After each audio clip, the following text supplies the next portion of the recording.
Ang programang ito ay rated SPG. Striktong patnubay at gabay ng magulang ang kailangan. Maaaring may masiselang tema, lengguwahe, karahasan, sexual, horror o droga na hindi angkop sa mga bata. Sa lahat ng mga narinig ni Giselle dito kay Chang Susan ay talagang napahiya itong si Chang Susan dahil ginawang sumsuman ito dito sa loob ng opisina ni Lynette.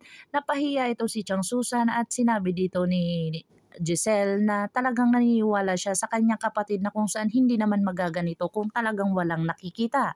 Lalong-lalo na ang anak ni Lynette na si Annalyn, na dapat mismo si Annalyn ay pagkakampihan mo, wag yung bago mo lang nakilala.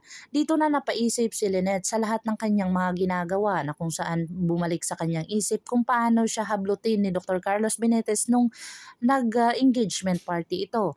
Dito na nga nagtataka at napaisip si Lynette at kinausap niya si Dr. Carlos Benitez. Tinanong lang naman niya ito pero itong si Dr. Carlos Benitez ay talagang guilty sa kanyang mga ginagawa kung saan talagang napaka-misteryosong taong si Mr. Carlos Benitez na ito.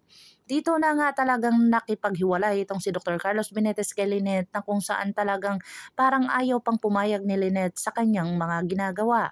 Dahil guilty nga itong si Lynette dahil napagsabihan nga or itinanong niya lang naman dito kay Carlos Benitez bakit ganun ang kanyang reaksyon. Kaya ito lumabas agad at na-walk out kay Lynette. Dito na nga sila nag-usap ni Zoe dahil linablot siya dito. Dito na nga talagang pinagbintangan siya ni Zoe na siya ang gumawa noon sa kay RJ Tanyag na kung saan talagang porsigido itong si Zoe na idiin talaga sa kanya dahil wala namang ibang motibo kundi siya lang ang may motibo kung bakit magaganon si Dr. RJ Tanyag.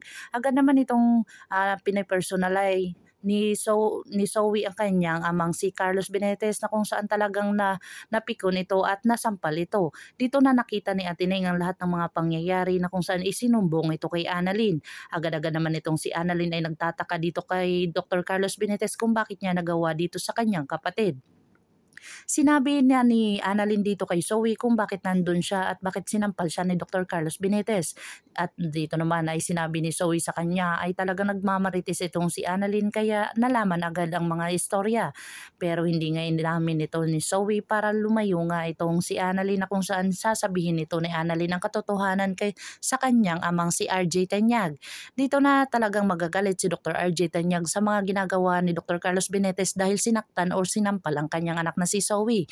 Dito na kaya ipagpapatuloy ni Lynette ang kanyang kasal dito kay Dr. Carlos Benitez na kung saan nalaman niya na sinampal itong si Zoe.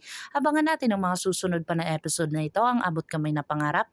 If you like my story, please like, share, and subscribe para ma-update po kayo sa mga susunod pa. Yun lamang po at maraming salamat.